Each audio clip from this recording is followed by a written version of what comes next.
à tous, merci de votre présence. Et on va commencer. Conrad, est-ce que déjà tu peux te présenter, dire qui tu es et en quoi on dit de toi que tu es une référence nationale? Bon, alors pour me présenter, c'est toujours très compliqué. Avec mon nom, je suis d'origine allemande. Et mes parents, en fait, ils étaient en Allemagne de l'Est. Donc, quand le mur a été fermé, le rideau de fer, ils ont émigré, ils sont arrivés en France et je suis né dans le sud-ouest. Ce qui fait une espèce de fond d'accent que je ne peux pas me débarrasser, c'est comme ça, désolé, hein, mais bon, c'est une marque d'originalité, on va dire ça. Et du coup, j'ai grandi dans une ferme où il y avait à l'époque du lait, du foie gras, du maïs et des pâtures. J'ai une formation très classique générale et j'ai fait une formation agricole en Bretagne. Et à l'époque, à mon âge, dans les années 80, c'était le modèle breton, la réussite de la France. Hein, vous connaissez ça, hein. Et du coup, quand on a 18 ans ou 19 ans et qu'on arrive dans ces milieux-là, ben, c'est l'âge des copines. Donc je suis resté en Bretagne. Voilà. Bon, ben, du coup, je me suis installé après un tiers sur une location longue durée, c'est-à-dire 21 ans réellement, de façon à pouvoir réinvestir sur un bail amphithéotique long terme, etc. Donc un montage juridique. Bien m'en a pris et moi je suis installé juste après les quotas laitiers dans une production laitière sur un système intensif de l'époque maïs-soja et puis c'était la victoire en chantant, hein, on connaît ça. Hein. Pour réussir mon installation, il a fallu virer tout le monde et passer au tout herbe. Et c'est comme ça que j'ai réussi mon installation. Et en 92 est arrivée la PAC. Et moi, je suis un gestionnaire de CUMA. J'étais président cantonal d'une CUMA. Toute ma carrière de paysan, quasi. Et ça nous a amené des gros débats parce que j'étais éleveur laitier en Centre-Bretagne. Et en Centre-Bretagne, nous n'avions pas de problème de qualité d'eau. Donc on ne comprenait pas pourquoi il y avait une directive nitrate. Pourquoi faire, puisque tout va bien? Moi, je suis dans un secteur où j'ai des loutres et des truites sauvages dans la rivière. Hein, donc, bon. Du coup, c'est un petit peu le paradis. Et la question, c'est, on va se mettre aux normes, on va respecter les règlements. Et puis, on va avancer dans la nouvelle PAC. Et dans le groupe, à peu près autant de monde que vous, il y a eu 2 débats. On se met aux normes, tout ira bien. Et puis, il y avait une autre catégorie d'agriculteurs qui a commencé à criser et dit oui, mais si jamais le règlement ne permet pas de protéger l'environnement, qu'est-ce qui va nous arriver demain? Et puis, fatalement, j'ai basculé dans ce clan-là. Hein, parce que quand vous avez des prairies, pas de nitrate dans l'eau, des loutres et des truites dans la rivière, vous dites, bon, l'environnement, il doit y avoir un problème. Hein. Et d'autant plus que j'étais un herbager et que je mettais beaucoup d'azote. Donc l'herbe, c'est bien, mais l'azote, c'est pas bien. Vous voyez? Et donc vous avez des paradoxes, surtout que vous mettez 450 unités d'azote hectare an. Ah ben vous produisez de l'herbe, hein, je vous garantis que pas de souci. Hein. 15, 16, 17 tonnes, ça y va. Et donc dans ces paradoxes-là, ben, il s'est ouvert une brèche, le règlement d'un côté, et si ça ne marche pas, qu'est-ce qu'on fait? Donc je suis un ingénieur de la formation professionnelle pour adultes ce coup-ci, puisque je suis retourné à l'école à ce moment-là, pour essayer de comprendre pourquoi les nitrates dans l'eau. On a vite compris. Et du coup, à l'école, j'ai trouvé le dossier de Lucien Segui, le semi-direct sous couvert végétal, la conservation des sols. Et en fait, ça faisait sens pour moi, puisque je travaillais avec de l'herbe. Et là, tu prends un coup de marteau sur la tête, quasi. Je dis souvent que mon métier, maintenant que je suis agronome, il y a quelqu'un avec un gourdin derrière la porte et à chaque fois que je l'ouvre, ping, j'en prends un dans la figure. C'est ça mon métier d'agronome. Et donc, à partir de l'année 2000, on va commencer à structurer des réseaux d'associations, d'agriculteurs. Alors ça va être base, association Bretagne Agriculture, Sol et Environnement, et on va attaquer la couverture du sol comme solution environnementale. Alors on s'en est pris plein la tête avec les organismes, la politique, les écologistes, parce que fatalement ça va se faire avec du glyphosate. Et donc j'ai pas honte de ça, j'ai tout appris grâce au glyphosate. Voilà. Donc, pas d'état d'âme. À quoi sert le glyphosate finalement? Et donc, on a continué à structurer des associations. Donc ensuite, ça a été l'APAD, Association pour la promotion d'une agriculture durable, mais qui a une vocation nationale. Et puis, comme ça ne suffisait pas, on s'est rendu compte qu'il fallait faire l'Institut de l'agriculture durable. Et donc, en 2007-2008, on va monter à Paris, parce que si vous voulez qu'un projet existe en France, il faut exister à Paris. C'est ce qu'on avait appris avec les agriculteurs sur le terrain. Donc, on va provoquer les institutions parisiennes en faisant l'Institut de l'agriculture durable, institut de droit privé, et on pose le projet de la conservation des sols sur la table, c'est-à-dire qu'on est capable aujourd'hui de produire sans polluer. On a une seule idée, on va couvrir les sols pour régler tous nos problèmes, voilà, et on va mesurer pour progresser. Mais mesurer quoi? C'est bien, c'est mal, il y a du glyphosate ou pas? Non. Mesurer les résultats des pratiques agricoles, on garde tout ce qui est bon et on améliore tout ce qui ne va pas. Et pas d'état d'âme. On va y revenir. Voilà, j'y suis. Dans le détail après. Donc, Institut de l'agriculture durable, oui, qui maintenant est reconnu nationalement. Non, absolument pas reconnu. Ça reste une épine dans le pied des institutions, puisque ce n'est pas un institut officiel, c'est un institut de droit privé. Et en fait, ça nous permet de gérer un projet, mais en toute liberté, en toute indépendance, pour amener quelque chose sur le devant de la scène. Donc ce dossier, il est productif, puisqu'il vous a donné l'agroécologie, réellement. Alors maintenant, c'est une grosse boîte, on ne sait pas ce qu'on va mettre dedans, hein. Tout le monde a une bonne idée pour mettre dans l'agroécologie. Sauf que ça, c'est plus que nécessaire, mais avec une méthode de tri des bons résultats, ben en fait, vous allez faire naître l'agroécologie, puisque vous allez trier des résultats qui vous permettent de produire sans polluer. Et c'est ce que demande la société. Bon, on va y revenir en détail. Donc, l'objectif de la conférence d'aujourd'hui, c'est de dresser un état des lieux. Ce n'est pas de vous convaincre de manière obligatoire, c'est qu'on est là pour s'ouvrir, pour ouvrir et savoir ce que c'est l'agriculture de conservation. Alors déjà, il faudra savoir de quoi on parle. Qu'est-ce que c'est? On en entend dans la presse, c'est souvent galvaudé, souvent critiqué. Une définition simple, qu'est-ce que c'est l'agriculture de conservation? J'aurais pas dû le faire, la blague, parce que je suis... Ça va être dur toute la journée. Oui, ça va être très dur. En fait, nous allons conserver la terre fertile pour nous et les générations qui viennent. Il s'agit de conserver le sol fertile.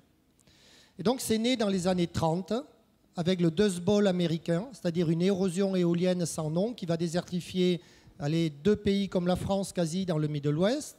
Et face à cette catastrophe, ils vont faire un constat terrible.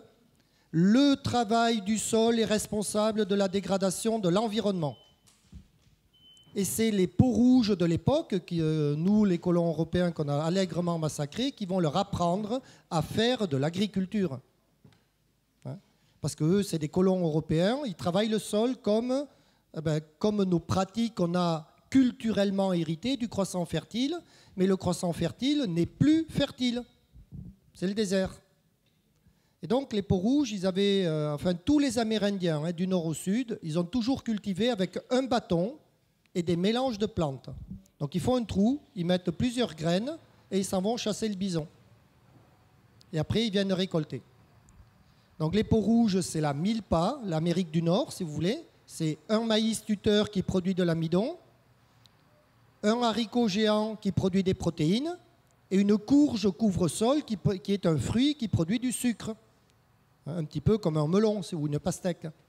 Et donc ça, c'est très très productif. Et donc ça demande zéro travail du sol, ça pousse tout seul et c'est auto-désherbant. Et donc l'agriculture de conservation, elle va se construire sur ce standard qui est une agronomie qui a 10 000 ans, qui est celle des Amérindiens réellement. Et donc on va conserver la terre fertile, toujours couvert, jamais travaillé. C'est l'objectif. Et après, nous, les paysans, on va faire des trucs un petit peu gris au milieu de tout ça.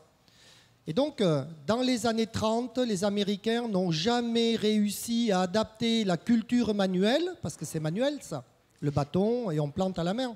à une mécanisation qu'ils avaient déjà généralisée.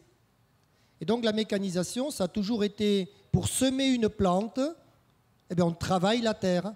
Vous n'avez quasiment pas le choix. Un coup de canadien, un coup de je ne sais pas quoi, cultivateur. Donc vous désherbez la plante de couverture, vous la détruisez avec un outil et vous semez. Eh bien, ça n'a jamais marché réellement. C'est ce qu'on appelle du TCS aujourd'hui, technique culturelle simplifiée. Et déjà, à partir des années 30 jusqu'à l'après-guerre, ça ne marchera pas.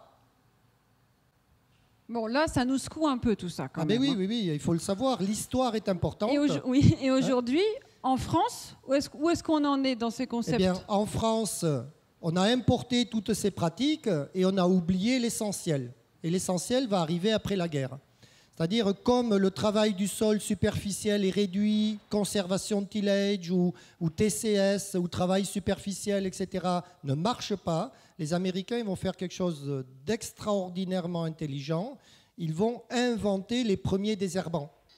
2,4-D 1944, atrazine 1950 ou 48, là je ne sais pas trop, et le gramoxone, diquat paraquat, années 60. Et le glyphosate, le roi de tous, 74. Et grâce à un désherbant, sans jamais travailler le sol, ils ont pu semer directement avec une machine, un outil de semi-direct, un semoir, en fait, qui n'est que la copie de leur agriculture manuelle amérindienne. Et ça, miraculeusement, ça va donner des résultats environnementaux extraordinaires. On sait reconstruire les sols, noirs et fertiles. Quand il n'y a plus rien, on sait le refaire. Okay. Et donc, c'est une agriculture qui est en train de se remettre en place partout dans le monde.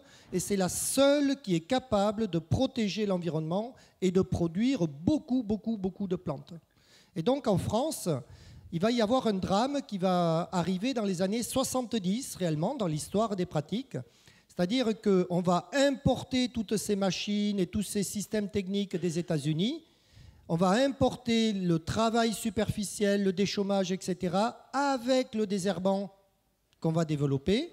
Et en fait, on va garder le désherbant et le travail du sol qui va nous donner une tôle environnementale aujourd'hui, c'est-à-dire du désherbant partout. On n'aura pas résolu nos problèmes d'érosion, alors que la raison d'être d'un désherbant, c'est d'être utilisé sur un sol couvert sans travail du sol. C'est-à-dire, j'ai une plante vivante, je la tue, je sème dedans la nouvelle culture. Ciao, on n'y touche pas. Et donc, ce bug, il va se produire dans les années 70, c'est-à-dire on va importer les techniques, mais pas l'agronomie avec le végétal. Et aujourd'hui, il nous manque le végétal partout. On faisait des bilans très simples. Adour-Garonne, c'est le sud-ouest, c'est là où je suis né. Monoculture de maïs. Devinez la durée des sols nus et travaillés tout l'hiver. 5 mois par an, le maïs pousse, je caricature à peine, et 7 mois, il n'y a rien qui pousse. Et j'ai passé du temps à gaspiller de l'énergie, le tracteur, le matériel, le gasoil, le temps, l'usure, le déchômage. Donc j'ai passé le temps à gaspiller de l'énergie fossile, ça me coûte très cher, pour gaspiller de l'énergie solaire gratuite qu'aurait pu récupérer une plante. Conclusion, je gaspille 2 fois de l'énergie. Combien de temps ça dure, combien je paye. Là, tout le monde a peur du prix du gasoil qui va flamber, et il va flamber parce que l'État nous a mis une taxe carbone dessus depuis 1 an. C'est pour ça qu'il monte très vite, le gasoil. Eh bien, je vous garantis que vous n'avez plus qu'une seule solution, c'est économiser du gasoil. Et donc, on a appris à faire quoi? Avec 50 litres de gasoil, je sais faire 2 récoltes et 2 semis sans jamais travailler le sol. Donc c'est un potentiel énorme. Aujourd'hui, pour les agriculteurs qui sont ici, qui sont de Normandie et de Hauts-de-France, on peut affirmer que l'agriculture de conservation existe dans nos régions. Oui. Elle est mise en pratique. Et est-ce qu'elle a des résultats? Alors, 50% des agriculteurs pratiquent du travail superficiel. Hein? Voilà. Alors, plus ou moins bien, avec plus ou moins de couverts végétaux, etc. Donc, en fait, la première phase de cette agriculture existe, et je dirais, elle est quasi généralisée partout. Tout le monde sait faire ça, ou a une expérience là-dessus. Par contre, Des gars qui ne travaillent plus et qui couvrent, ça, il y en a de moins en moins. Et donc, on va avoir deux niveaux. Du semi-direct, ben, il y en a peut-être que 5-6% de paysans. Hein. Donc, en France, mais en Normandie, j'imagine que c'est à peu près pareil. Et des pionniers qui font du semi-direct avec couverture végétale vivante, d'accord ? Et qui vont augmenter la productivité des systèmes et qui sèment une plante de culture dans une plante de couverture vivante, ça, il n'y en a plus que 2 à 3% aujourd'hui. Hein. Allez, 2. Hein. Voilà, on ne sait pas. En fait, il n'y a pas de statistiques. Je travaille avec ces pionniers pour faire de la co-conception de systèmes agricoles, parce que c'est quand même très nouveau, mais très, très, très performant. Hein. Aujourd'hui, on pleure devant les résultats de ces gars-là. Et en fait, l'idée, c'est que les pionniers développent, incubent, réussissent pour basculer aux autres. Et pour basculer des pratiques, il nous faut des outils de développement. Voilà. Et les seuls outils de développement qu'on a, ce sont les groupes d'agriculteurs. Donc à l'époque, c'était des CETA, des GVA, des je ne sais pas quoi. Mais ça s'appelle aussi des coopératives et des négoces et je ne sais pas quoi. En fait, il y a des groupes très, très bien structurés pour ça. Et aujourd'hui, il faudrait peut-être oser. Parce que la catastrophe environnementale, elle est là cette année. Donc les principaux freins aujourd'hui d'un agriculteur de transiter sur ce modèle, oui. Quels sont-ils ? Oh, ben les freins sont énormes. D'abord, il est socio-culturel. Ma culture, c'est labourage. Vous connaissez bien la maxime, labourage et pâturage, hein, sont les deux. Le mamelle de la France. Impeccable. Et moi, je dis, la France a une mamite. Le labourage, c'est foutu. D'accord ? On peut faire des raccourcis. Regardez bien. Sol travaillé, sol nu, sol foutu.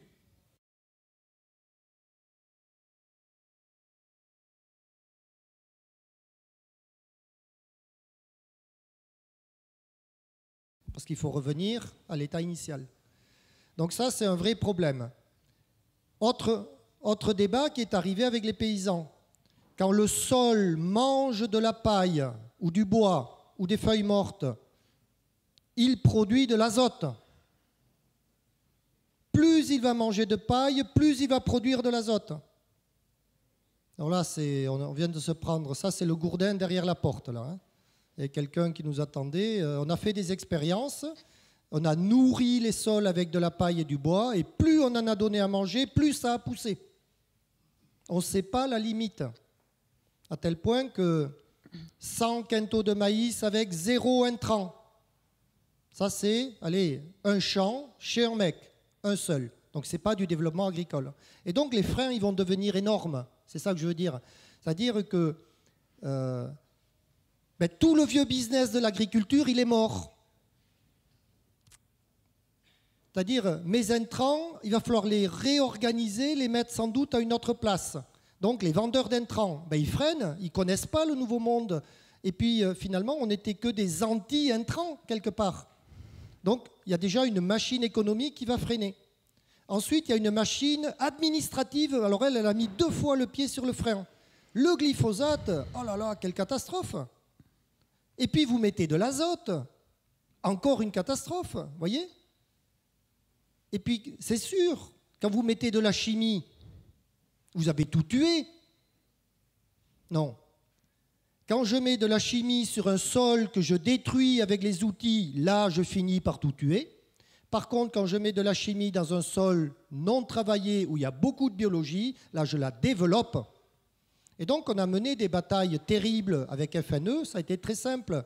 Mesurer la biodiversité qu'il y a dans ma parcelle, pas autour, hein, je m'en fous du tour. Dans le mètre carré, chaque mètre carré dans mon champ. On trouve des vers de terre en pagaille, des milliers de vers de terre, des carabes en pagaille, des limaces en pagaille, d'accord ? Des taupins en pagaille, d'accord ?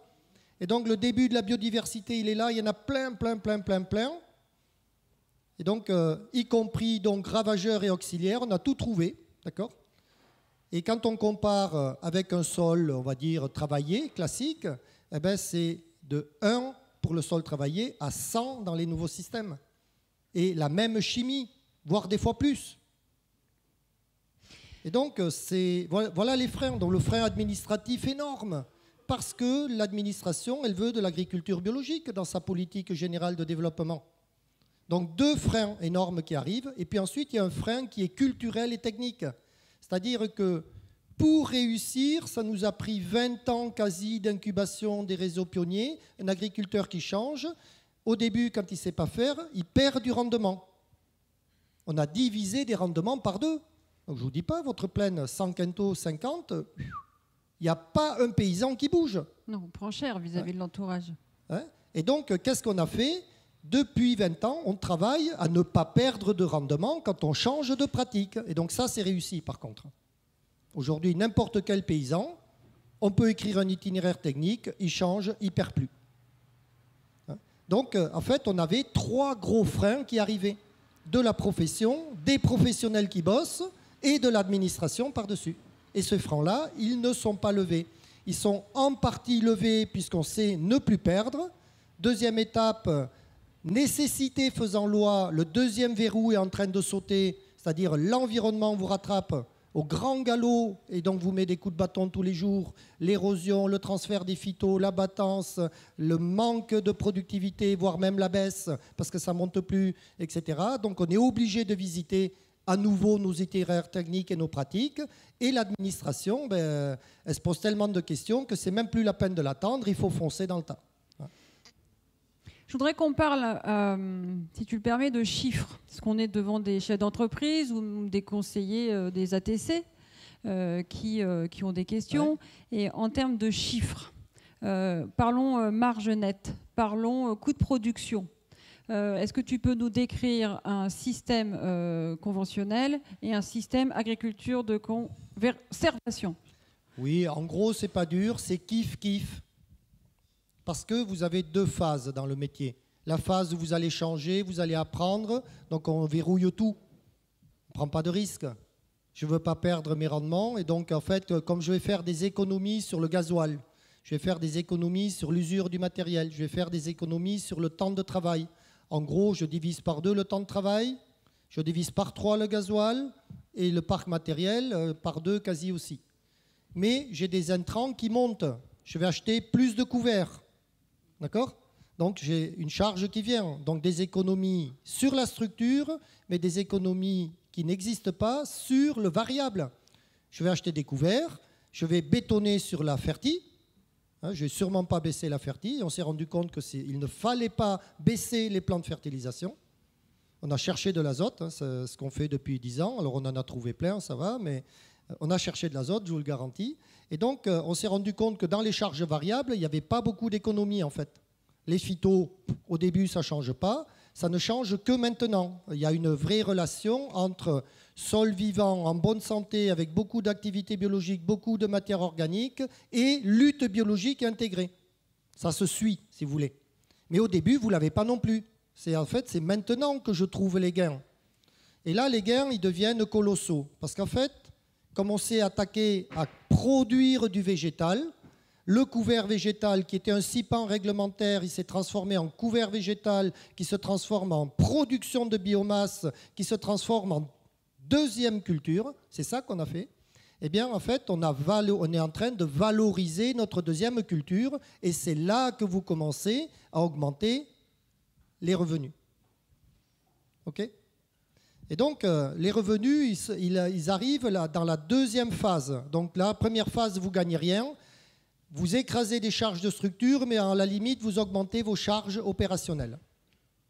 Ça, c'est la règle. Donc, kiff-kiff, entre le système conventionnel et le système de conservation des sols, on ne va rien voir pendant 4-5 ans. C'est souvent la phase d'apprentissage, d'adaptation. Par contre, après, quand les agriculteurs commencent à mettre de l'ordre, on voit arriver la lutte biologique intégrée. Là, il y a des gains énormes à faire. La productivité du système, il y a des gains à faire. Et là, je travaille sur la fertilisation. Il y a des gains à prendre. En gros, avec la même fumure, vous doublerez le rendement. Vos blés, là, quelle capacité ils ont réellement? Quel potentiel? 15 tonnes? Plus? Ouais, 17, 18, on ne sait pas. Et donc ici, on doit pouvoir les prendre. Donc ça vaut le coup d'aller les chercher. Parce que vos revenus, ils sont là, réellement.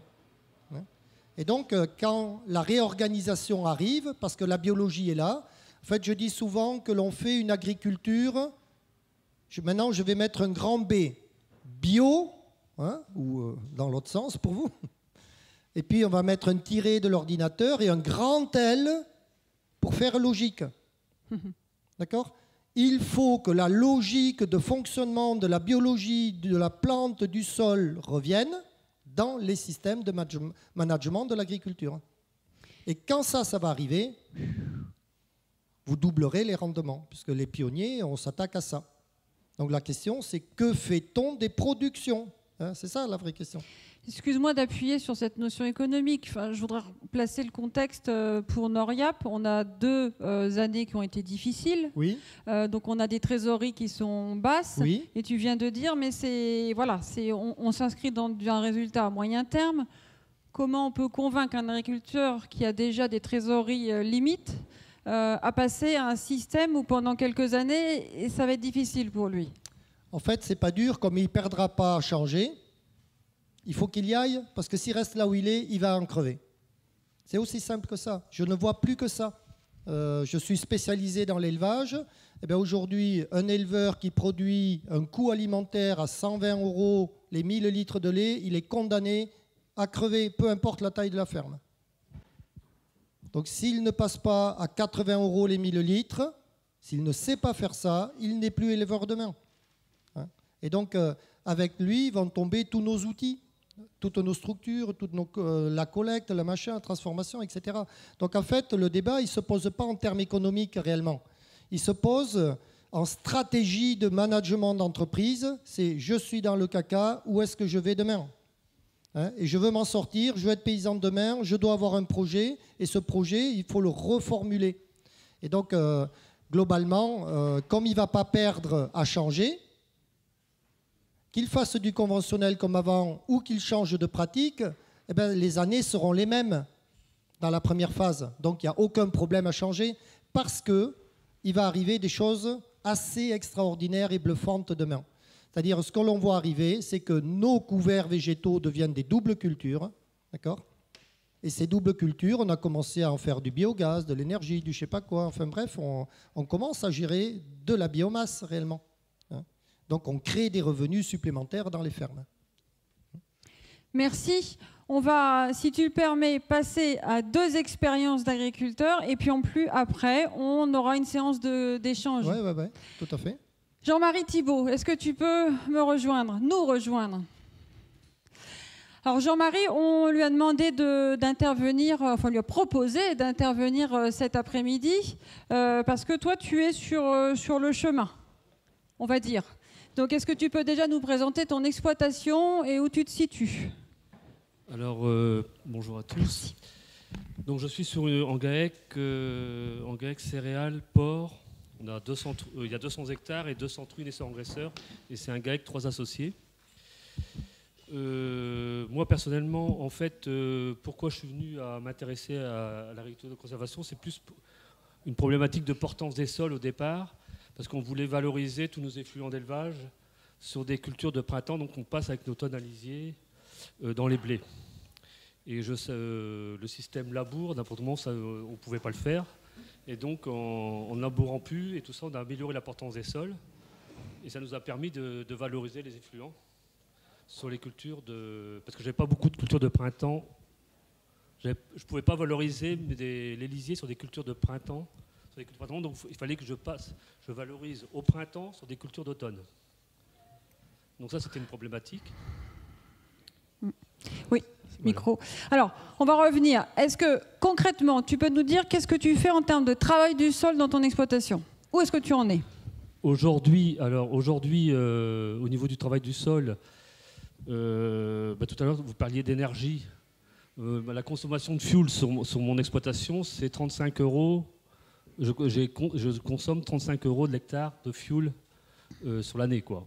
En faisant une récolte, des épandages de lisier.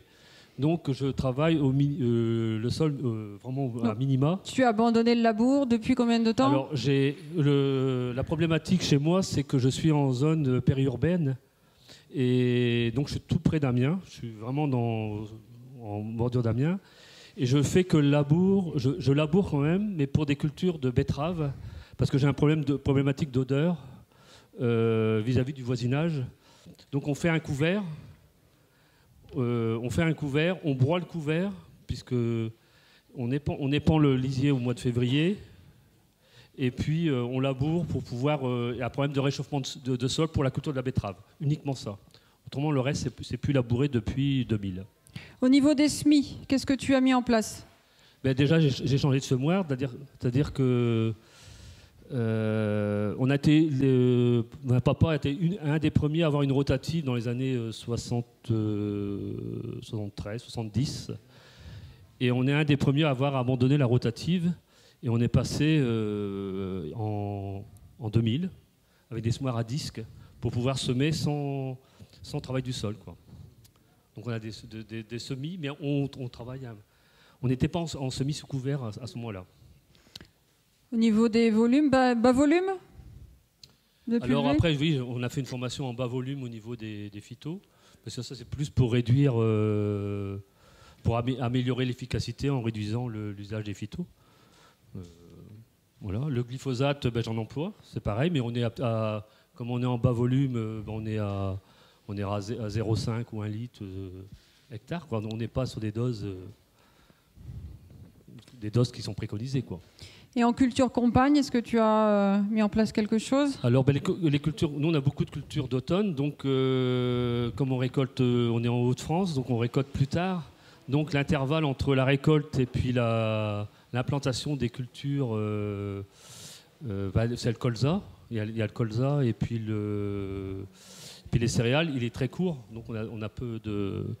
Au niveau du colza, actuellement je ne suis pas en plan de campagne parce que déjà on fait des apports organiques, et si je ramène une légumineuse dessus, je me retrouve avec des colzas. J'ai un problème d'élongation après. Donc, une fois qu'on a mis en place toutes ces cultures sur l'exploitation, qu'est-ce que tu constates sur la portance des sols, par exemple? Nous, on est surtout une année comme cette année. Non, ce qu'on a remarqué depuis, ça va faire 18 ans maintenant, c'est qu'on a des sols très hétérogènes. On a des biefs, des blancs, des argiles à silex. Papa, il faisait 800 heures avec une paire de pneus. Déjà, ça aussi, on évite de travailler le sol dans ces cas-là. En fait, on homogénise les rendements et les plantes. Et les orages là, du mois de mai-juin, comment vous les avez vécus? Alors, les orages, nous, sur la commune de Dreuil, on est en zone périurbaine. On fait de la monoculture de maïs parce qu'on est en zone, on est en bordure de la Somme. Et là, moi, j'ai une pièce de 4 hectares que je suis en monoculture depuis 20 ans. À côté, j'ai un voisin qui travaille en monoculture, mais en système classique. Et après, c'est quand une place chez moi, en monoculture, mais sans travail du sol. Et au niveau des orages, n'importe comment, c'est la pièce de 2 hectares au milieu qui était en classique, qui a raviné. Et chez moi, mes sols n'ont pas bougé. En fait, on a quand même la matière organique, elle était à la surface du sol. Et en fait, ça a tenu les sols. Et aujourd'hui, ce qu'on voit dans la nature, c'est quand même un problème, à mon sens, aussi agronomique. Dernière question avant de passer la parole à Romain. On est au niveau des rendements chez toi, qu'est-ce que tu constates? Alors moi je suis en GAEC, mon frère il veut bien tout, mais il veut pas, et ça c'est normal, il veut pas qu'on baisse de rendement, quoi. Il faut que ça... Donc globalement on est... par rapport à la zone, on n'a pas diminué de rendement. Au contraire, on est un peu au-dessus de la moyenne. On est à peu près à 3-4% au-dessus de la moyenne du secteur. On n'a pas diminué de rendement depuis qu'on a changé notre système. Et des économies? Alors, les économies, c'est ce que tout à l'heure il l'a dit. 35 € de l'hectare, c'est du fuel qu'on ne crame pas, donc c'est le tracteur qui n'a pas tourné, c'est des heures en moins.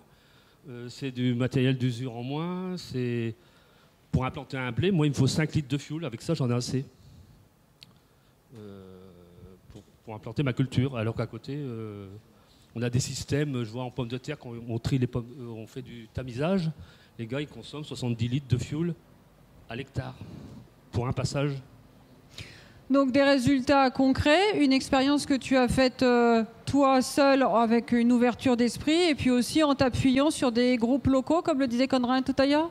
L'expérience elle m'est venue parce que mon épouse elle est de la région centre de l'Indre et là-bas quand j'ai connu mon épouse j'étais la voir dans des parcelles de maïs, ils battaient du maïs grain.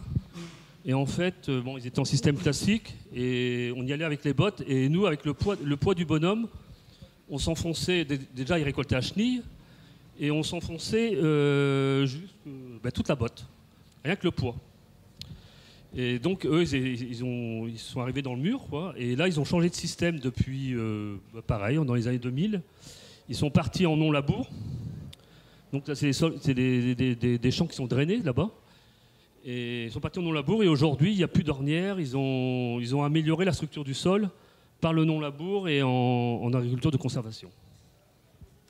Merci Jean-Marie. On pourra poser des questions à Jean-Marie.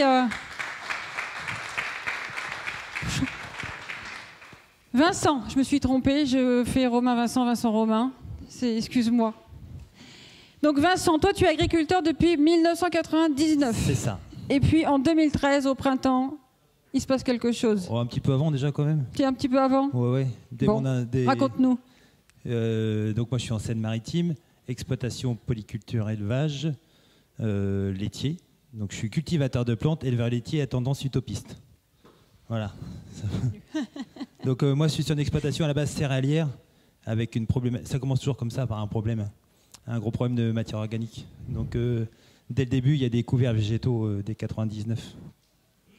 Et puis du labour classique, et après c'est du TCS 2006, TCS-like 2010, et puis 2013, semi-direct. Semi-direct. Oui. Donc tu m'as dit, j'apprends, je comprends, je fais... Voilà, c'est ça. Au fur et à mesure de ma carrière, j'apprends, je comprends, donc je m'améliore. Et je m'améliore, ouais, et donc c'est tout le temps. Oui, bah oui. Bon. C'est le leitmotiv de l'agriculteur, parce que si j'attends après le pognon, ça le fait pas, donc je le fais autrement. Donc on est plus avancé, plus global que sur l'exploitation de Jean-Marie. Est-ce que tu peux nous dire, donc en travail du sol aussi, quelle est ton application aujourd'hui ? Semi-direct sur la totalité de l'exploitation, avec recours à un outil de déchômage pour ce que je ne sais pas faire, reboucher des trous de cochon ou essayer de supprimer des campagnols dans une parcelle. D'accord, donc c'est un problème essentiellement lié à la faune. Oui. Bon. Les résultats que tu as sur cette pratique ? J'ai commencé avec, en étant hyper convaincu. Donc j'ai fait comme les gens hyper convaincus. J'ai pris quelques tôles au début. Pas de quoi faire en hangar quand même, mais j'en ai pris quelques-unes. Et puis au fur et à mesure des années, je m'améliore. Donc je suis plus, plus logique dans ma démarche peut-être. Ouais. D'accord. J'appréhende mieux ce qui va arriver. Donc tu t'es forgé un œil ? Oui, puis je me suis formé, Conrad. Je l'ai dit tout à l'heure, vous n'êtes pas tous au courant, mais la première fois que je l'ai vu, je lui ai dit si j'étais une femme, je vous dirais je vous aime. Oh bah, même sans être une femme, on peut le faire. Oui, non, mais bon, après, j'ai mon intégrité à défendre aussi. L'amour est universel. En termes de semis, qu'est-ce que tu fais ? C'est-à-dire ? Les rotations. Ah, moi j'ai une rotation un peu spéciale. C'est parce que globalement, l'exploitation est passée sous le système agriculture-conservation d'abord sur les cultures. Mais c'est pas un seul bloc. Il faut lier obligatoirement l'élevage avec. Donc le troupeau y est passé aussi, comme je dis. Voilà, donc ma rotation, elle est liée au fait que j'ai un élevage autour. Donc il y a beaucoup de luzerne. Après, il y a des céréales, blé, orge, colza, épeautre. Voilà. Donc c'est sur combien d'années ? Sur 9 ans à peu près. 9 ans. Donc on a une C'est-à-dire que la projection luzerne sur 9 ans. En fin de compte, c'est bizarre, mais j'ai peu de couverts. Parce que j'ai beaucoup de luzerne. Ma luzerne me sert de nouveau de couvert pour le dernier hiver. Et je la récolte et après je sème dedans. C'est-à-dire il faut utiliser la bêtise administrative pour en faire quelque chose, quoi. Voilà. Bas volume ? Bas volume, non, parce que c'est pas mon dada. D'accord. Moi, je suis plutôt... j'ai un souci avec les phytos dans ma tête. Donc, mon idée, c'est plutôt de les supprimer que de les utiliser. Mais ça, c'est moi. Ça n'engage que moi. Bon. Des plants de campagne. Oui, au colza associé depuis 2011. Arrêt d'insecticides aussi, 0 insecticide depuis 2011, que ce soit en traitement de semences ou en pulvé. Et donc, en 2016, tes rendements en colza, c'était Rendement en colza, aussi bien que mes collègues, si ce n'est mieux. Sauf que moi, en termes de charge méca, j'estime à 200-250 euros de moins un hectare. D'accord. Et tes projets, justement, en plan de campagne? Si je peux juste continuer sur les charges. Bien sûr. C'est comme disait Conrad tout à l'heure, la première chose qu'on fait quand on change de système, c'est qu'on tape sur les charges de structure. Ça, c'est assez facile à faire. Alors qu'on est plutôt habitué à se tracasser la tête sur les charges opérationnelles. Donc on commence par taper sur les charges de structure. Le deuxième point qui est plus compliqué à faire, de nouveau, c'est taper sur les charges OP, parce que là, on va taper sur la fertie ou sur les produits. Et là, techniquement, ça commence à devenir beaucoup plus compliqué. Mais c'est le dada de demain, quoi, pour moi en tout cas. Donc tes projets en plan de campagne, c'est faire associer blé et févrole? Associer blé et févrole, et puis aussi passer en culture en bande fraisée pour les céréales, notamment le maïs, les betteraves. Parce que comme je me tends vers du bio, je sais qu'il y a un besoin de sucre bio, des choses comme ça, donc des cultures en bande fraisée, oui. J'aimerais qu'on ait un échange, si vous permettez, sur le glyphosate. Tout à l'heure, tu as donné quelques de tes sentiments sur le glyphosate. Comment, toi, tu considères le glyphosate? Comment tu vois l'avenir? Est-ce que tu es paniqué, pas paniqué? Comment ça se passe dans ton exploitation, l'avenir du glyphosate? Je vais dire exactement ce qu'on... On est là pour dire ce qu'on pense. Je vais reprendre Coluche, qui reprenait lui-même Jean Le Canuet, ancien maire de Rouen et ministre, sur la bombe nucléaire, qui disait « Je suis ni pour ni contre, bien au contraire ». Voilà. Donc moi, la question du glyphosate, je ne veux même pas me savoir si je suis pour ou contre. Je l'ai utilisé, je l'utilise encore, parce que pour moi, c'est un outil pour aider au changement, comme disait Conrad tout à l'heure. Ça nous permet de changer. Et moi, mon objectif, c'est, une fois que j'ai changé, de pouvoir m'en séparer. Comme ça, si la société me dit demain, il n'y a plus de glyphosate, je suis prêt. D'accord. Est-ce que tu peux nous faire partager des échecs que tu as eus, soit dans ta façon de voir les choses, soit dans ta technique? Les échecs, c'est comme je disais tout à l'heure, hein, c'est qu'au début, moi j'étais trop sûr de mon coup, quoi. Voilà, j'ai commencé une année humide, c'est malheureusement déconseillé de commencer en semi-direct une année humide, c'est comme ça, parce que vous avez des problèmes de battance, mais qui sont plus à la parcelle, mais juste sur le rang de semis, voilà, c'est comme ça. Et après, il y a des échecs de combinaison d'échecs. Voilà, j'ai essayé de semer une luzerne comme on fait en conventionnel, c'est-à-dire une tonne de chaux, et puis j'ai mis la luzerne en semi-direct dedans. La graine de luzerne et la chaux, ça ne va pas ensemble. Hein. Donc ce que tu veux dire par là, c'est qu'il faut complètement changer le disque dur exactement. De l'agriculteur pour passer sur cette technique. C'est-à-dire qu'il faut faire... je jette mon cahier, j'en refais un nouveau. D'accord. Ouais, c'est difficile. Oui, et puis après les échecs, ça peut être les influences des autres. Enfin voilà, on est encore un peu drogué à l'ancien système. En fait, ce que l'on est en train de découvrir, c'est que probablement tous nos itinéraires techniques qu'on a hérités de notre développement institutionnel, ils ne marcheront pas tout à fait pareil dans ces nouvelles pratiques. Donc je travaille beaucoup là-dessus et la réponse, c'est que je ne peux plus rien faire avec une préconisation aujourd'hui. Parce que j'ai quelque chose en plus qui s'appelle la biologie et qui sème la zizanie dans les préconisations, justement. Et donc, tous nos itinéraires techniques bougent. Par exemple, on est en train, moi je fais ça partout où je passe, l'ammonitrate ne sera pas l'engrais de notre nouvelle pratique. Ce sera l'urée qui va gagner la bataille. Hein, voyez. Et puis, c'est comme ça. Alors aujourd'hui, ce n'est pas un problème, j'ai les deux. Hein, mais la préconisation, elle est plutôt à l'ammonitrate. Et en fait, on se rend compte que ce n'est pas comme ça que ça va marcher. Pourquoi? Parce que l'azote de la nature, c'est de l'urée. Bon. Et puis tout est comme ça. Et donc pour les maïs, pareil, on s'est rendu compte qu'il fallait peut-être les semer plus tard ou les récolter plus tôt toujours, hein, etc. Donc en fait, tous nos itinéraires bougent et quand on rajoute une plante campagne, etc., ils bougent d'autant plus. Et là, c'est attention à la rémanence phyto, attention ceci, telle molécule plutôt qu'une autre. Et tu as vite appris parce que sinon, c'est la bûche, hein, quelque part. La molécule devient toxique réellement puisqu'elle n'est plus jamais diluée par le travail du sol. Donc ça aussi, il a fallu apprendre. Donc nos itinéraires techniques, ils doivent bouger globalement.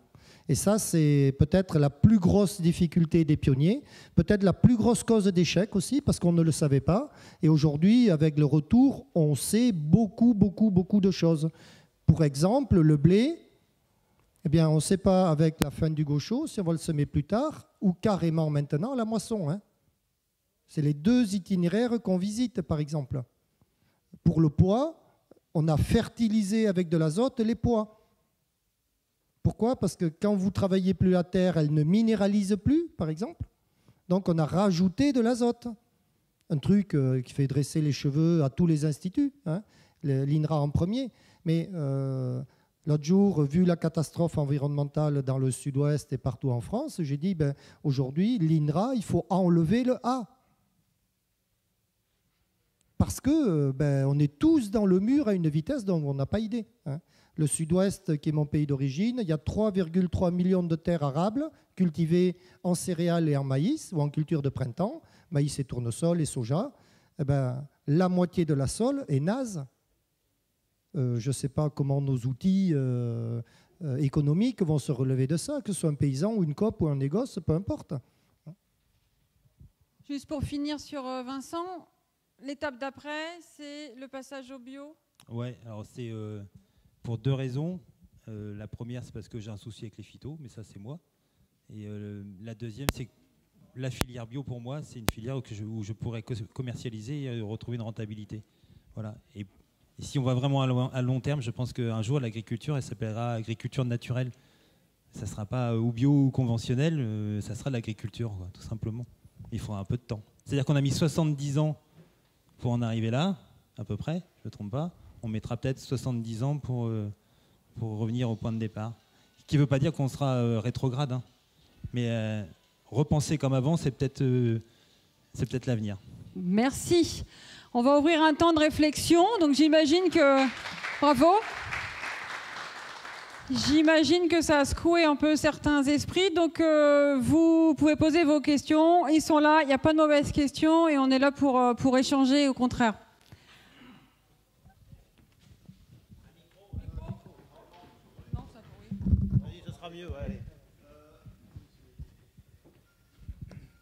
Je ne savais pas que Nicolas Hulot avait deux sœurs, parce que je connais la femme de Jean-Marie, donc c'est sûr, ce n'est pas la sœur à Nicolas Hulot. J'espère qu'on ne perdra pas dans ces systèmes-là le glyphosate.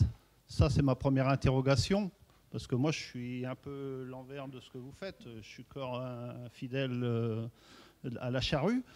Et les trois exemples sont des fermes d'élevage, avec l'élevage. Alors, comme j'y suis pas prêt à votre technique, hein, je dis pas que c'est pas bon, hein, il me semble plus facile de la faire chez les autres, chez les éleveurs, que chez le pur et simple céréalier que je suis. Enfin, je suis peut-être pas le seul dans...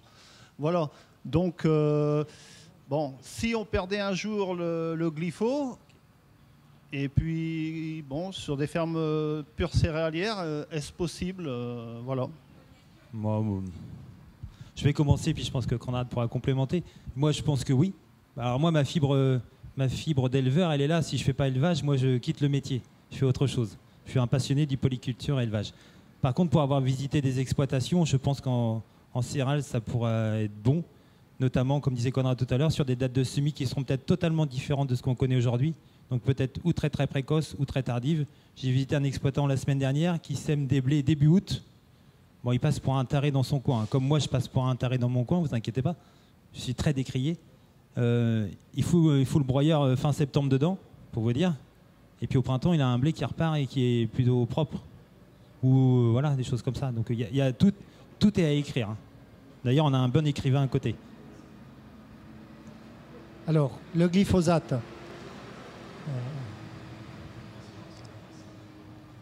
Le glyphosate, vous devez avoir un argumentaire pour pouvoir le sauver. Est-ce que vous savez le sauver?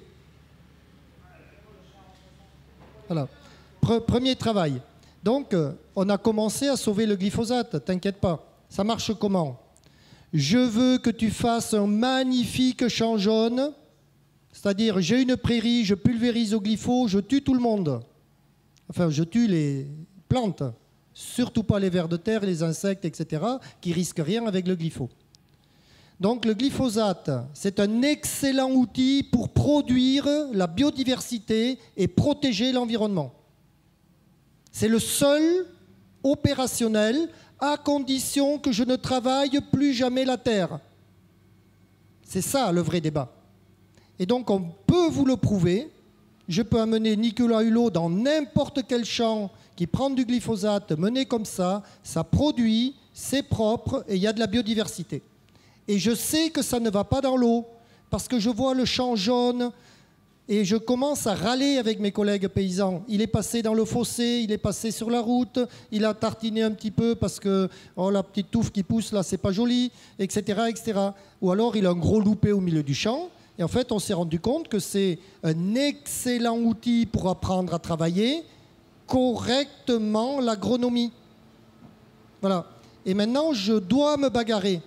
C'est-à-dire, à partir du moment que j'ai les bonnes pratiques pour que plus jamais ça ne retourne dans l'eau, je peux gagner la bataille.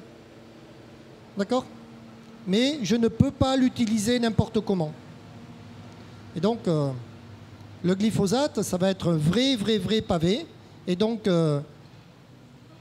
on aimerait que soit appliquée la méthode, mesurer le résultat de ma pratique. J'ai bien utilisé le produit, mais j'ai mal travaillé derrière, il y a un transfert, il est dans l'eau. Terminé, cette pratique-là, elle ne marche pas. Et on introduit toutes celles qui fonctionnent pour garder le glyphosate là. Hein? Et donc, il va y avoir des restrictions d'usage, c'est sûr. D'accord? Et donc, globalement, on ne sait pas où ça va aller.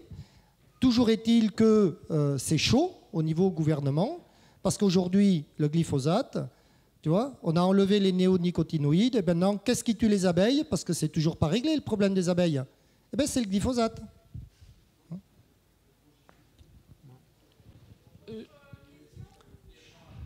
Oui, moi je voudrais faire part de l'expérience par rapport au glyphosate. Moi je suis, je suis au conseil municipal de la commune de Dreux-les-Amiens. Et dedans, j'ai beaucoup d'enseignants, en fait, dans le conseil municipal, beaucoup d'enseignants. Et puis, il y a un adjoint qui me dit, parce que comme je laboure pour mes betteraves, et donc je suis en zone, il me dit, qu'est-ce qu'elle a ta terre quand tu laboures par rapport à d'autres? Comme il y a beaucoup de vers de terre, donc elle est travaillée par les vers de terre, et elle est vraiment, à la limite, il n'y a pas besoin de préparateur de sol pour semer les betteraves, quoi. Bon. Mais je lui ai dit comme ça, c'est grâce au glyphosate. Il m'a regardé 2 fois, il me dit, mais il se fiche de moi. Et en fait, oui, je dis, le glyphosate, en fait, ça détruit les plantes, des plantes, on les laisse à la surface du sol, et comme ça, en laissant la matière à la surface du sol, les vers de terre, ils viennent chercher ils viennent travailler la terre. Et puis après, l'autre argument, c'est mon salarié qui me l'a dit. Il m'a dit, vous devriez dire, c'est la seule chimie qu'on applique sur une plante qu'on ne va pas récolter. Aussi, contrairement aux autres, on ne va pas récolter une plante qui a eu du glyphosate. Sauf exceptionnel, si c'est un OGM, si il pleut avant la récolte et que je le passe quand même, etc. C'est-à-dire si je commence à déraper dans l'utilisation de ma technologie. Hein.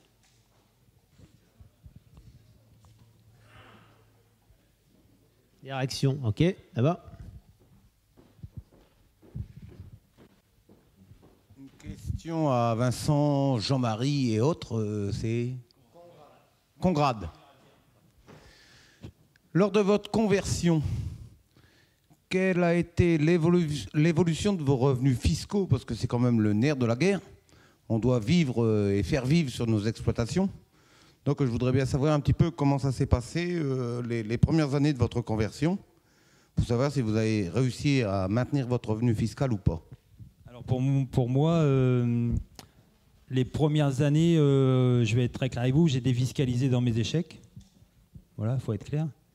Par contre, si je n'avais pas changé, je pense qu'aujourd'hui, je ne serais plus éleveur laitier, parce que c'est le système qui me permet aujourd'hui d'avoir des coûts de ration pour passer en lait, sinon je pense que je ne serais plus éleveur laitier. Donc moi, ça va beaucoup mieux. Voilà, si j'étais resté comme avant, je serais pas là aujourd'hui, je pense, en tout cas. Ou je serais plus éleveur. Voilà. Donc pour moi, c'est mieux. Et de toute façon, la fiscalité agricole, elle est fausse depuis très longtemps, puisque la fiscalité agricole, je suis désolé, il est là aujourd'hui, mais c'est le concessionnaire agricole qui vous l'explique. Donc c'est quand même bien malheureux. La fiscalité agricole, elle devrait être dans le maintien de l'outil de travail, qui n'a rien à voir avec le machinisme. Donc il y a plein de choses à faire aussi de ce côté-là. Ben, nous, personnellement, on est sur une ferme de 200 hectares, on est 3 associés et à 3 salariés. Donc il faut que ça crache. On n'a pas le droit à... Aujourd'hui, moi, la conversion, elle s'est faite, comme je l'ai dit tout à l'heure. J'ai un associé. Nous, on veut bien essayer tout, mais il faut que ça crache, quoi. Donc le système, il est cohérent. Pour moi, dans mon système, on a une efficience économique qui est bonne, quoi. Et donc pour les céréaliers, ne vous inquiétez pas, il n'y a pas que des éleveurs qui réussissent. Parce que, en fait, chez les éleveurs, c'est très facile. Ils ont encore du fumier, du lisier, de l'organique. Vous ne savez pas le bonheur que c'est de l'avoir. Et en fait, chez les céréaliers, on a un programme avec l'Agence de l'eau à Dour-Garonne où on a été chercher des agriculteurs pionniers de ces systèmes-là et d'autres moins pionniers. Et on a fait les coûts de production, réellement. Et donc, les coûts de production, non pas la fiscalité, mais le coût de production, c'est moins 50 € à la tonne de pétrole produite. Il faut 2,5 tonnes de blé pour faire une TEP. D'accord ? Ça, c'est le premier gain, c'est-à-dire on produit moins cher que la référence. Et le deuxième gain, c'est plus 1 tonne en rendement. C'est tout ?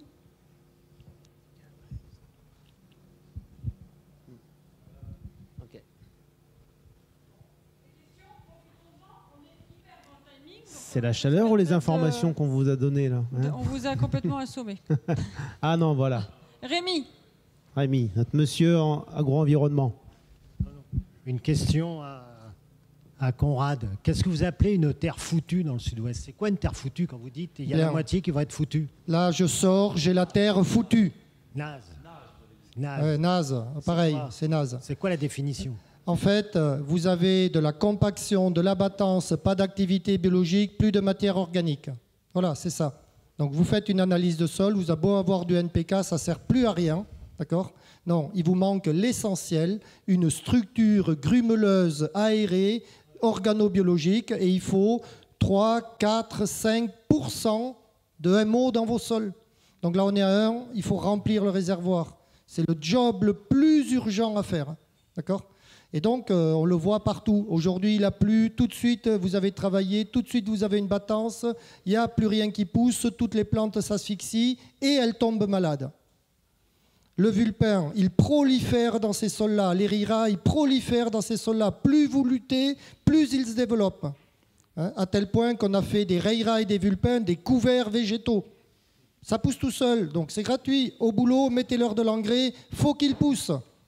Et quand ils ont commencé à pousser, ils nous ont résolu les problèmes.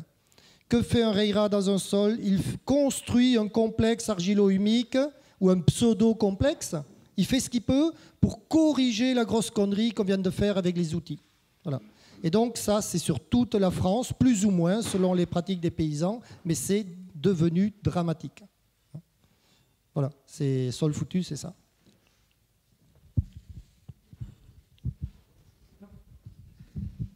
Oui, moi j'ai une question donc plutôt pour Vincent, en réaction par rapport à ce qui a été dit tout à l'heure concernant l'utilisation des insecticides.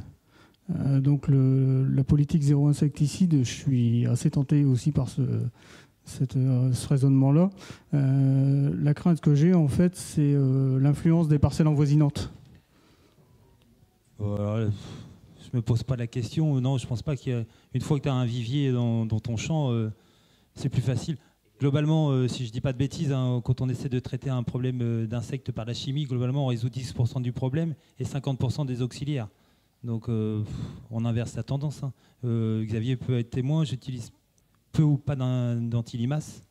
Et puis mon colza, même si je ne réussis pas tout, je suis un peu vraiment parti loin, moi, parce que j'ai pas mal lâché les phytos et tout ça. Donc, dans mon coin, je suis hyper je suis hyper critiqué, mais je ne travaille pas sur rendement, je travaille sur un niveau de charge. Donc ça change la donne. Mais mon colza, il est vraiment loin d'être déconnant par rapport à tous mes collègues. J'attends la surprise de la moisson. Mais je ne connais plus Altice, enfin je ne me pose même plus la question. Mais c'est associé par contre. Et c'est semé très tôt.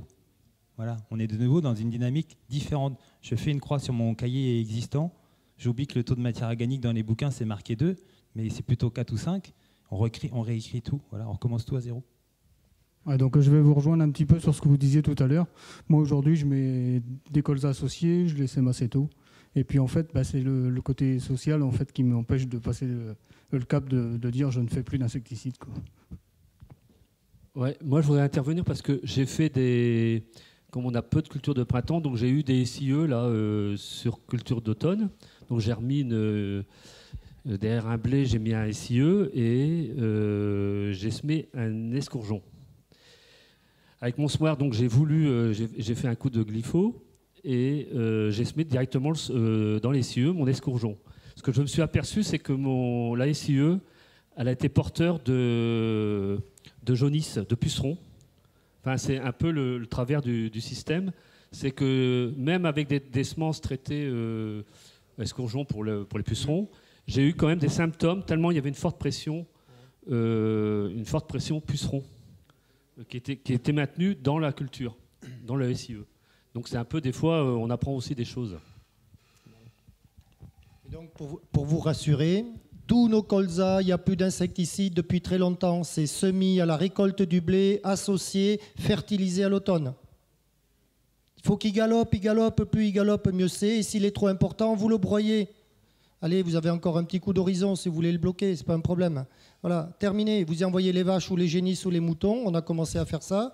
Et ça repousse et vous le récoltez. Donc en fait, vos insectes, vous en moquez. Les limaces, en fait, on s'est rendu compte qu'il y a des raisonnements simples. La biologie appelle la biologie. Et donc, qu'est-ce que c'est un ravageur? C'est un individu qui cherche à manger la culture que vous cultivez, en gros. Mais quand vous regardez dans le champ, il n'y a rien. Le tournesol, l'exemple type, 70 000 pieds malheureux, mais c'est que dalle à bouffer. Donc, ils sont concurrents sur votre récolte. Donc, qu'est-ce qu'on a fait? Plan de campagne, vous mettez de la nourriture, vous nourrissez les ravageurs, et dès lors, ils vous foutent la paix. C'est aussi simple que ça c'est le premier niveau. Et le deuxième niveau sur les insectes, c'est très simple. Un sol couvert avec des résidus, de la paille, etc. En fait, il va avoir une charge électrique négative. D'accord? Il va être réduit en oxydoréduction et vous aurez peu de ravageurs. Et dans ton cas, en fait, tu n'as pas le...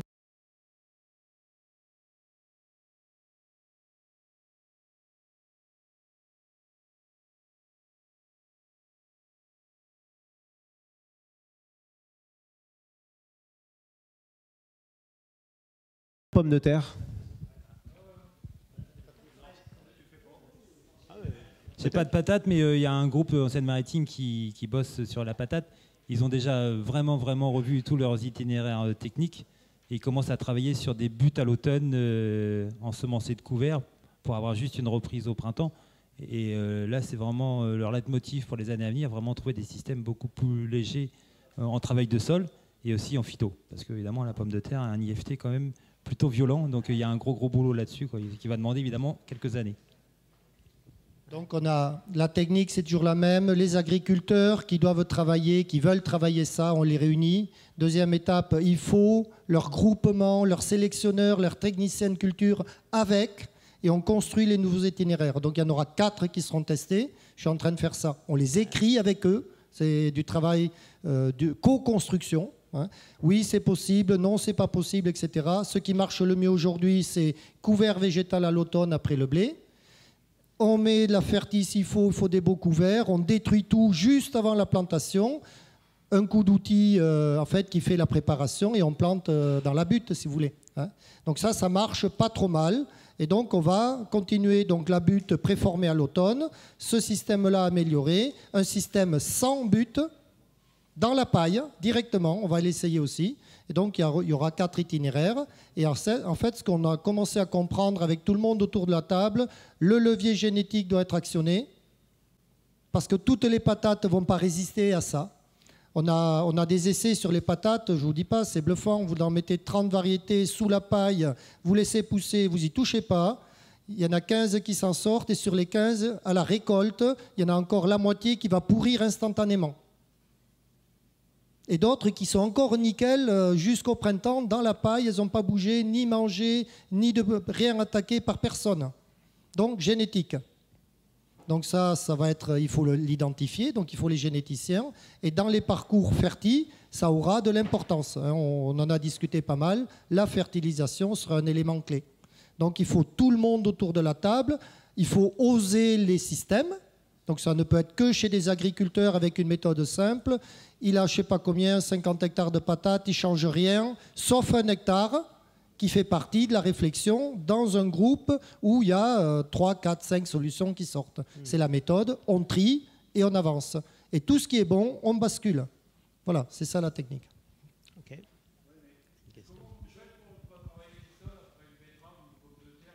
Mais non, mais c'est un vrai problème. La betterave, c'est la culture, allez, je vais être sympa, la culture de merde. Elle bousille tout. Non, mais je sais bien. On a un vrai dilemme. Écoute bien. C'est la culture qui actuellement dégrade le plus les sols avec la patate. Donc, on réfléchit à la betterave. C'est pour ça que je dis c'est la culture de merde. Et donc, du plus simple au plus compliqué. Quand les gars ont encore de la betterave, qu'ils fassent un petit peu de travail du sol, à la limite, ça ne me dérange pas trop. On construit, on dégrade, on reconstruit. Si c'est ça le raisonnement, il est déjà très acceptable. Premier travail. Deuxième travail, la betterave. Il y en a 2 génétiques. Et il va falloir râler. Il y a 2 génétiques. Il y a une génétique sucrière où on a activé le gène du sucre et qu'on a enterré par sélection pour pouvoir la ramasser, décolleter les feuilles, etc. Voilà, c'est la betterave sucrière que tu connais. Et il y a la même qui s'appelle une betterave fourragère qui pousse sur le sol. Mais elle, on lui a endormi le gène du sucre par sélection. Conclusion, c'est la même betterave. Si je coupe le gène du sucre de celle qui est enterrée, que j'active le gène du sucre de celle qui pousse sur le sol, je n'ai plus besoin de travailler la terre, je n'ai plus besoin de la récolter avec des outils qui travaillent la terre, je préserve le sol et j'ai toujours le sucre. Au boulot, les gars, faites-moi une vraie biotechnologie, parce que ça sert à ça, la technologie, mon pauvre. Et je n'ai pas à avoir des états d'âme, parce que l'environnement va être mieux. Terre, tu oublies, ok ? Ton travail, ça va être de conserver la betterave tout l'hiver pour l'usine. Parce que ce sera mieux de récolter le 15 septembre que le 15 décembre. Voilà. Donc on va couper ça au ras du sol le 15 septembre, ou octobre plutôt. Et puis on va conserver nos betteraves dans des frigos réfrigérés tout l'hiver pour alimenter l'usine quand elle en a besoin. Ça s'appelle un silo. Et pour faire de l'énergie, j'ai besoin de biogaz. C'est facile. Faisons-le. Yaka. Mais vous avez jamais autant de capitaux investis dans la betterave. Bon, mon Dieu, quel gâchis environnemental. Mais là, vous bougez le Mont Blanc, n'y touchez pas trop, il y a de la neige par plaisir. Mais non, plus je vais secouer, plus ça va bouger. Mais vous parlez en pommes de terre. Aujourd'hui, mes collègues qui font de la pomme de terre, pour peu importe, Pierre-Paul Jacques, c'est des variétés bien définies, avec un industriel qui veut ça. Et si vous étiez venu lundi à la réunion avec Philippe Pluquet, il veut du blé à 12 de protéines, du machin, du ci, du là. On sait tout faire, t'inquiète. Non, mais il nous bassine avec ça, c'est-à-dire qu'on est tributaire de nos clients de l'autre côté. Non, mais je suis tout à fait d'accord. Notre blé, il fait 12 de protéines et plus, aucun problème. D'accord ? Donc, j'ai pas de problème avec le blé. On a changé de pratique, il va bien. Donc, le blé, c'est réglé. Il n'y a plus que changer le problème du désherbage, etc. Mais ça, c'est pas très grave. C'est de la bricole. Et donc, on se rend compte que pour la betterave, il y a un vrai problème de fond. C'est pour ça que je le dis là. Je suis dans le pays de la betterave. J'en profite. Ouvrez les neurones, la tête et le cerveau. Tout est disponible. On a un truc qui s'appelle CRISPR, un truc qui coupe l'ADN et qui recolle comme on veut. Enfin, c'est technologie maîtrisée, même pas cher. Tu vois ? Il y a 20 ans, c'était cher, mais aujourd'hui, c'est gratuit, quasi. Donc, il n'y a même pas de problème. Et donc, dans ces systèmes-là, mon blé, il a 12 de protéines et plus, pas de souci. Ma betterave, on peut la changer si on veut. Et nos patates aussi. Parce qu'en fait, c'est pour ça qu'on met les généticiens et les groupements, parce qu'il y a une commande du client qui veut telle patate et pas une autre. Mais en fait, on a interrogé les clients. Ils nous ont dit que c'est pas vrai. S'ils ont là une patate qui a le même look, le même goût, etc., et puis changent de variété, c'est pas un problème. En fait, il s'agit de trouver la bonne génétique dans le type de marché, une ferme, une purée ou une frite, voilà. Mais tu as plein de variétés au choix, finalement. C'est ça qu'ils nous disent. Et en patate, on commence à sélectionner tous les ans 100 000 plants. Hein, pour garder quoi à la fin? Rien. Hein. Je pense qu'on peut arrêter là. En fait, si j'osais une conclusion, ce serait que finalement l'agriculture, c'est une longue conversation avec ses sols. Voilà, ça c'est fait.